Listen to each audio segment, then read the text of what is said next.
Tuhan bersamamu. Inilah Injil suci menurut Santo Matius. Setelah orang-orang Majus yang mengunjungi bayi Yesus di Bethlehem itu pulang, tampaklah malaikat Tuhan kepada Yusuf dalam mimpi.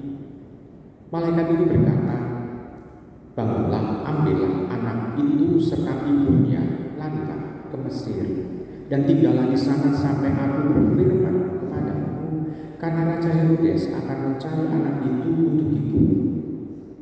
Maka Yusuf pun bangunlah. Malam itu juga diambilnya anak itu serta ibunya, lalu menyingkir ke Mesir dan tinggal di sana sampai Herodes mati.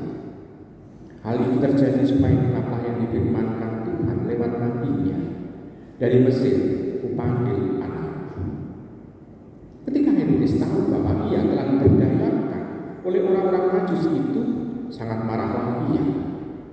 Lalu ia menyuruh membunuh semua anak di Bethlehem dan sekitarnya, yaitu anak-anak yang berumur 2 tahun ke bawah, sesuai dengan waktu yang dapat diketahuinya dari orang-orang Majus itu. Dengan demikian, genaplah firman yang disampaikan oleh Nabi Yeremia. Terdengarlah suara di Rama, tangis dan ratap yang amat memilukan. Rahel menangisi anak-anaknya, dan ia tidak mau dihibur sebab mereka tidak ada lagi. Demikianlah sabda Tuhan. Saudari-saudara yang terkasih dalam Tuhan, ada satu pertanyaan yang pernah diungkapkan kepada saya begini: Romo, bukankah martir itu adalah orang yang mengorbankan hidupnya karena demi iman akan Tuhan, dan dia setia kepada iman itu, dan dia berani untuk memberikan nyawanya?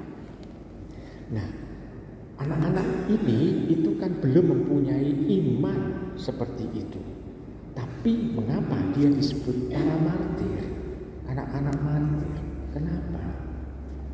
Bukan, dan juga orang tuanya pun itu juga tidak mempunyai iman kepada Tuhan Yesus. Kenapa anak-anaknya yang dibunuh itu tetap disebut dengan martir? Saudara kasih dalam Tuhan, pertanyaan itu cukup menggelitik sebetulnya. Awalnya saya juga bingung untuk jawabnya. Iya, jawabnya. Tetapi di satu waktu, di situ ada suatu ungkapan begini, Ibu Bapak. Tuhan itu memang mempunyai rencana tersendiri. Dia memang tahu persis apa yang mau untuk terjadi dalam kehidupan Sang Putra, Sang Firman yang menjadi manusia yang masih lemah. Tuhan dengan kekuasaannya, dia tidak mau untuk melindungi dalam arti membalas kekerasan Herodes. Dia tidak, walaupun dia mampu, Allah mampu, tetapi Tuhan tahu persis bahwa kebengisan orang, kesewenang-wenangan orang itu tidak serta-merta harus dilawan dengan kekerasan juga. Tetapi kalau itu juga untuk melihatkan bahwa Tuhan tetap memberikan kebebasan, mungkin Herodes itu dengan kesadarannya mau untuk bertobat. Walaupun Tuhan tahu bagaimana isi hati Herodes.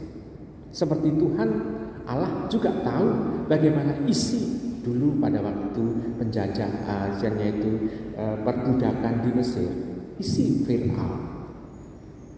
Tetapi Tuhan tetap membiarkan, biarlah orang itu yang mau, kalau dia mau untuk bertobat, biarlah dari diri orang itu. Roh Kudus tetap ada dalam diri setiap manusia. Tetapi mau enggak orang itu mau terbuka?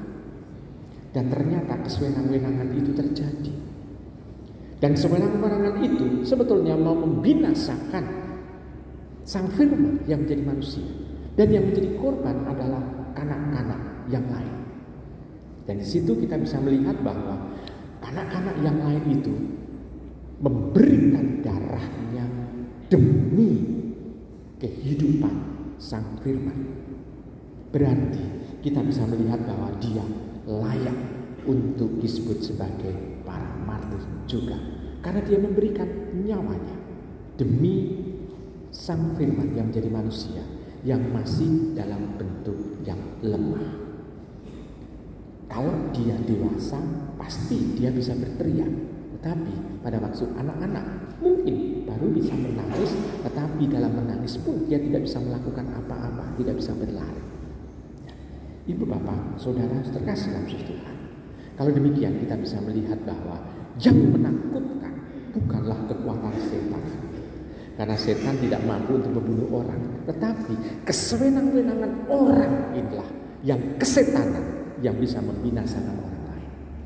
Maka yang lebih membahayakan adalah orang yang kerasukan setan, atau dalam arti tertentu itu yang kesetanan bisa berbuat sewenang-wenang karena mempunyai kekuasaan, mempunyai senjata, mempunyai juga misalnya itu wibawa tersendiri untuk bisa mengalahkan orang.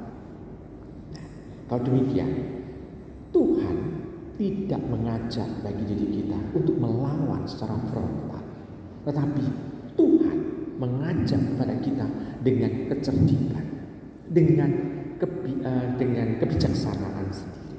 Tuhan mengajak, membangunkan Yusuf supaya Yusuf dengan aspek kebapaannya itu mau melindungi anak yang masih kecil dan istrinya untuk membawa pergi. Nah, saudara-saudari yang terkasih dalam Tuhan, kenangan untuk ini di Bethlehem masih ada, yakni yang namanya Milk Grotto atau gua susu. Di sana tampak bahwa memang gambarnya itu hampir tidak senonoh karena Bunda Maria itu sedang netei Tuhan. Patungnya pun juga Bunda Maria netei Tuhan.